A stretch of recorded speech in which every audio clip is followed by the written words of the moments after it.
the infidel leased the place, he went and expanded the fence and took up perhaps another 5 acres of land. So I know DCA is currently looking at it, and I believe by next week they'll be given instructions by DCA to remove the fence, because they're also blocking a portion of Pensions Beach. Now, it's interesting, that they're the same people that, and rightfully so, are critical of others who, block access to our beaches, and that is against the law. But, for those individuals who are operating the Pensions Beach club or whatever it is, to be literally blocking our people access to the beach, that is totally unacceptable. Firstly, they should not have any fence that comes within 100 feet of the high water mark. So DCA will be following due process. They will write to them and ask them to take down the fence, and if they don't do so within the requisite time, DCA will go there and push it down, because we want that beach to be available to all Antiguans and Barbudans as the law prescribes. And what we'll be doing here will be making some lots available, probably quarter-acre lots to Antiguans and Barbudans, to do Airbnb properties. Now we'll reserve probably about 2 acres of land to have a beach park. So, because there are people who bathe at Pensions Beach, so we want them to be in a position to go there to recreate and to have adequate parking and so on, to have access to the beach. So that 2 acres will be preserved as a public space. The rest of the land we will cut up into quarter-acre lots and encourage Antiguans and Barbudans to establish Airbnb properties there. Doesn't have to be an expensive property. Let's say you acquire the land.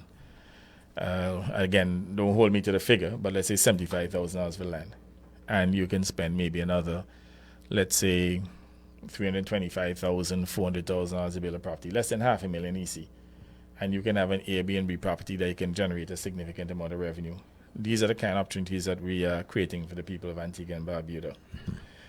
So I want to encourage Antiguans and Barbudans to seize the opportunity to own a parcel of land there and to build.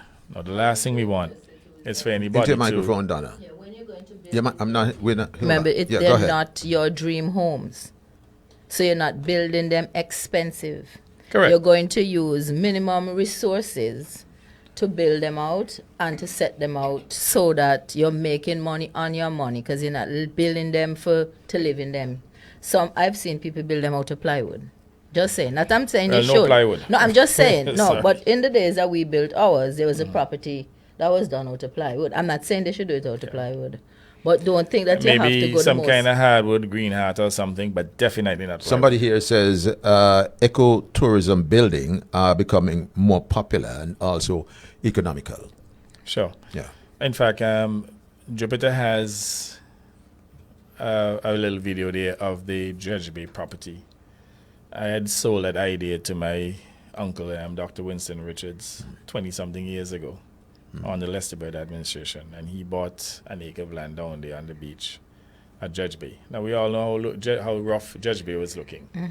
And if you see that property now, it is as beautiful as any property anywhere in the world, anywhere in Antigua and Barbuda. In fact, I'm going to pause, and perhaps Jupiter can play the video from the beginning to the end, and also to pull up the area of beach. So the property, the beach area was preserved at 100 feet from the high water mark for the public. So even though technically speaking it is on the beach, there's no impediments there to stop anybody from using the beach. And I believe Jupiter also has a picture there of the beach, and that is why we're insisting that Serpent et al. Must follow the laws of this country, and that this blatant violation of the laws, that they can just go and fence off the area right down to the sea.